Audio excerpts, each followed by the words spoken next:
요즘 결혼식 간소하게 치르는 사람들 많죠. 그런데 이걸 넘어서 식을 아예 생략하는 젊은 부부들이 늘고 있다고요. 네, 결혼식이 없는 결혼, 이른바 노웨딩을 선택하는 20, 30대가 늘고 있습니다. 이 화려한 예식과 정형화된 절차보다 부부의 관계와 내면, 그리고 결혼 이후의 삶에 집중하고 싶다는 이유 때문인데요. 주변에 청첩장 대신 모바일이나 엽서 형태의 결혼 알림장을 보내서 결혼을 알리고 축하를 받는 경우가 많습니다. 실제로 최근 결혼인식조사에서는 미혼 남녀 10명 가운데 4명이 의견이 맞으면 결혼식을 생략해도 된다고 답했는데요.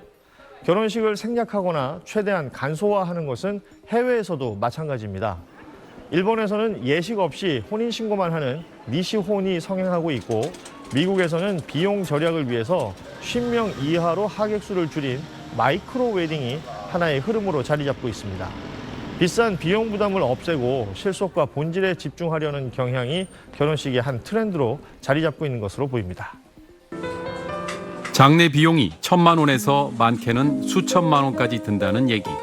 저 역시 익히 들어왔습니다.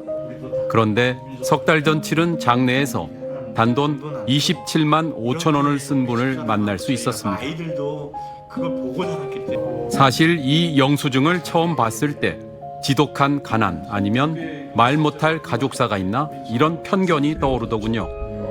하지만 상주 조호진 씨가 꺼내놓은 빛바랜 사진 한 장을 보며 선입견은 사라지고 그리움과 애틋함이 느껴졌습니다. 저희 아버지 어머니 결혼식을 못 올리셔가지고 이렇게 만들어진 옛날 조잡하게 요거라도 하나 갖고 싶었던 거예요. 면사포를 못 써봤으니 이런 사진이라도 그 옛날에 그 사진관에서 그 조잡한 기술로 그때가 연락받은 시간이 밤 3월 28일 밤 8시가 좀 넘은 시간이었어요.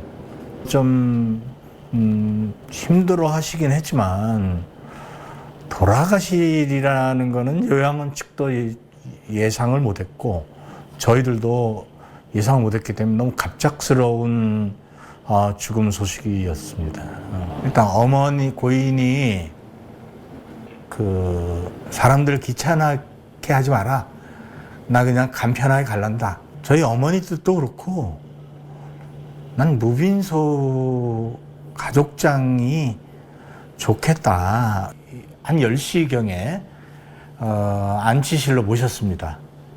그러면 이제부터 저희는 빈소를 차렸으면 그 병원에서부터 계속 있어야 되는데 저희는 빈소를 무빈소니까 그러면 저희 부부는 바로 집으로 갑니다. 집이 말하자면 장례를 할 수 있는 장례라는 공간입니다. 말로만 듣던 무빈소 장례. 부고도 빈소도 없으니 조문객도 없었습니다. 어머니의 생전 뜻에 따라 시신은 기증됐습니다. 인터뷰를 하다 보니 제 머릿속에 있던 장례의 절차와 격식이 하나씩 지워져 갔습니다. 고인의 직계 가족들은 손님 접대에 시간을 쏟는 대신 둘째 날은 집에서 추도식, 셋째 날은 발인 예배에 집중할 수 있었다고 합니다. 가족이 함께 추도 예배를 드리겠습니다. 할머니 영정 놓고 그리고 예쁜 그 조화, 백합이 있는 조화 놓고 가족 예배 순서지를 만들고 그야말로 가족끼리 형식은 갖추었으나 형식에 이렇게 매몰되지 않고 정말 할머니를 위한 온전한 시간이었다. 할머니에 대한 이야기를 다들 한마디씩들 했었어. 12명이 돌아가면서 네. 다 추도사를 한 거네요. 네. 또 후손들이 어머니의 이런 높은 뜻을 밝히고 마지막으로 안치실에 있는 할머니를 떠나보내는 그 절차가 있었죠.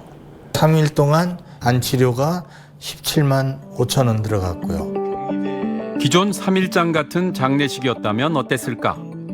일반 장례식장 영수증을 보니 뭔지도 모를 물품들이 빼곡하게 적혀 있습니다. 상주는 내 것 같지 않은 장례용품과 격식에 얽매여 경황 없이 어머니를 보내고 싶지 않았다고 합니다. 누가 오니 안 오니 해서 서운할 일도 없고, 그리고 장례 비용이 그야말로 적게 들어갔으니까 비용 부담이 없고, 그래서 사람들한테 비치지 않아도 되고, 조의금이 거치지 않았으니까는 뭐 누가 네 거니 내 거니 할 것도 없고. 어머니 떠나신 뒤에 저는 편했습니다. 이게 무거운 짐을 내려놓은 우리 자녀들한테 한번 물어봤습니다. 무빈소 가족장 했더니 너희들은 경험해보니까 어떠냐? 좋았어요. 신선했어요. 처음엔 조진 씨만의 특별한 선택일 거라 생각했습니다. 하지만 인터넷 공간에서는 무빈소 장례에 대한 수많은 고민과 글들이 올라오고 있더군요.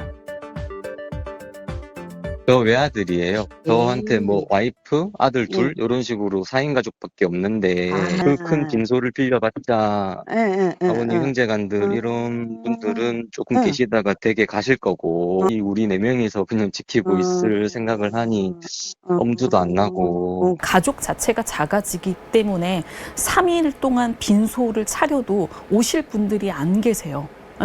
그리고 그걸 집행할 수 있을 만한 경제적인 부분도 좀 이제 없고, 예전에는 가족분들이 계셨으니까 그 지인과 네트워크망으로 그게 다 됐지만 지금은 그게 어렵거든요. 최근 새로 문을 연 중소도시의 장례식장인데요. 안내를 받아 들어가 본 빈소는 제 짐작보다 훨씬 더 작았습니다.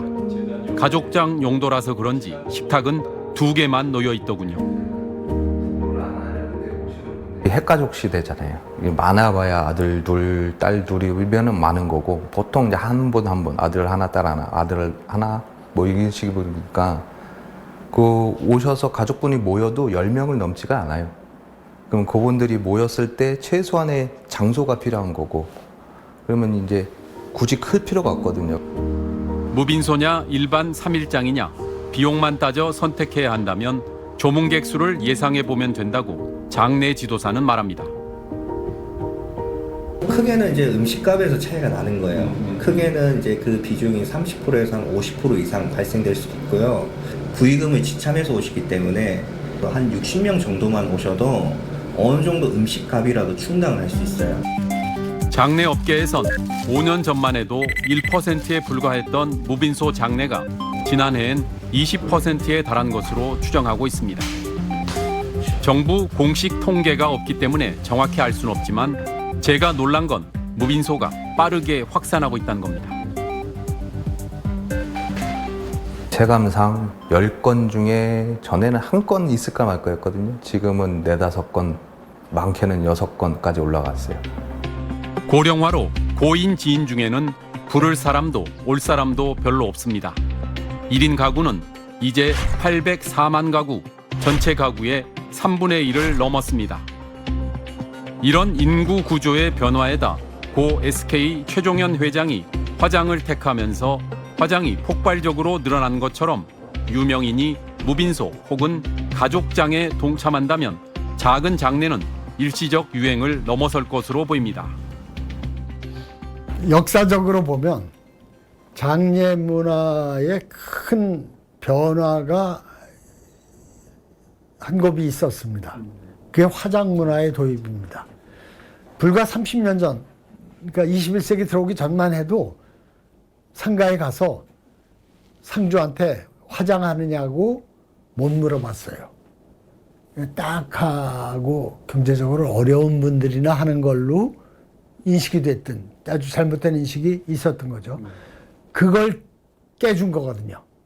화장 같은 것도 꼭 어렵고 뭐 가난한 사람들만 하는 게 아니라 얼마든지 여유 있고 그 사회적 지위가 높은 사람도 다 하는 것, 전혀 이상할 것이 없는 아주 일반적이고 바람직한 그 방법으로 우리가 이제 모두가 지금 수용하고 있지 않습니까?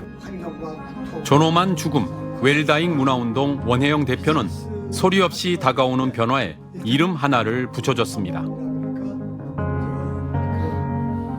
화장 문화가 장례혁명의 1차 혁명 1단계였다면 2차 혁명이 저는 빈소 대신 추도식 중심으로 치르는 장례 문화가 2단계 또는 2차 장례혁명이 돼야 되지 않을까.